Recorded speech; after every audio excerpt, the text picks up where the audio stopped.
700 कदम, एक रचनात्मक तीर्थ यात्रा। स्वर, संवेदना और समर्पण का संगम। एक काव्यात्मक प्रस्तुति। प्रस्तावना अर्थात काव्य पाठ का प्रारंभिक वाचन।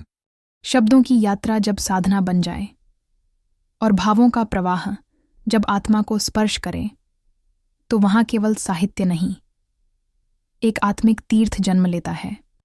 आज आप जिस काव्य को सुनने जा रहे हैं वह मात्र पंक्तियों का संग्रह नहीं, बल्कि 700 पड़ावों से गुजरी एक अनुभूति यात्रा है, जिसमें हर शब्द एक दीप है, हर विचार एक पुष्प और हर अनुभूति एक मौन प्रार्थना।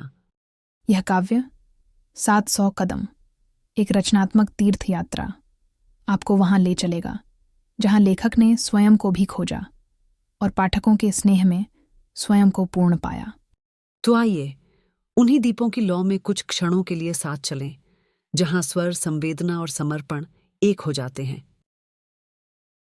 कविता की पंक्तियां इस प्रकार हैं। 700 यह केवल एक संख्या नहीं, यह मेरी आत्मा की 700 परतों के उजागर होने की यात्रा है। हर पोस्ट एक दीप, हर शब्द एक स्तुति, हर भाव एक मौन निवेदन रहा उस विराट अनुभव का, जिसे मैंने जिया, सहा, समझा और फिर सृजन कर आगे बढ़ा। यह यात्रा कहां से शुरू हुई? शायद उस क्षण से जब मन में पहली बार कोई भाव उभरा था और कांपती उंगलियों ने कागज पर पहला वाक्य उकेरा था। ना कोई मंच था, ना कोई माइक, सिर्फ शब्द थे और तुम थे। तुम, हाँ तुम, मेरे पाठक, मेरे श्रोता, मेरे अनकहे भावों के सहभागी। कभी आलोचक बनकर मेरी कलम को मांझा, कभी मित्र बनकर मेरी हर पंक्ति को संबल दिया।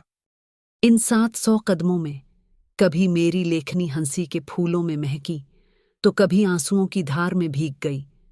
कभी शब्दों ने प्रकृति को अर्चन किया, तो कभी मनुष्यता में छुपे देवत्व को जगा दिया।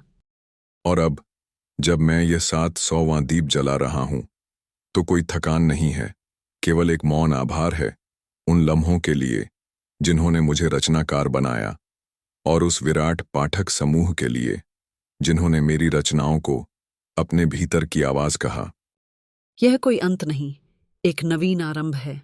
अभी अनकहे कितने शब्द बाकी हैं जो तुम्हारे हृदय में उतरने को आतुर हैं।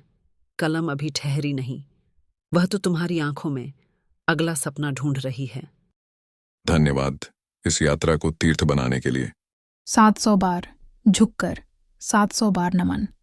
रचयिता डॉक्टर विभाष चंद्र झा, विचारों की वीणा पर शब्दों का राग सजाते हुए। समापन संदेश। आप सभी श्रोताओं और पाठकों का हृदय से धन्यवाद। इस 700वीं साहित्यिक प्रस्तुति के माध्यम से आपने मेरी रचना यात्रा को अपना समय, अपनी संवेदना और अपनी सहभागिता देकर पूर्णता दी। यह रचना डॉक्टर विभाष चंद्र झा के अनुभवों, अनुभूतियों व आत्मसंवाद का एक प्रतिबिंब है, जिसमें आपकी उपस्थिति ने हर शब्द को जीवंत अर्थ दी। यदि यह काव्य आपकी अंतरात्मा तक पहुंच सका हो, तो आपसे सादर निवेदन है, हमारे YouTube चैनल को सब्सक्राइब करें, रचना को पसंद करें और इसे अपने प्रियजनों के साथ स्नेहपूर्वक साझा करें। आपकी प्रतिक्रियाएं ही आने वाली रचनाओं के लिए दीप शिखा बनती हैं। कृपया साथ बने रहिए।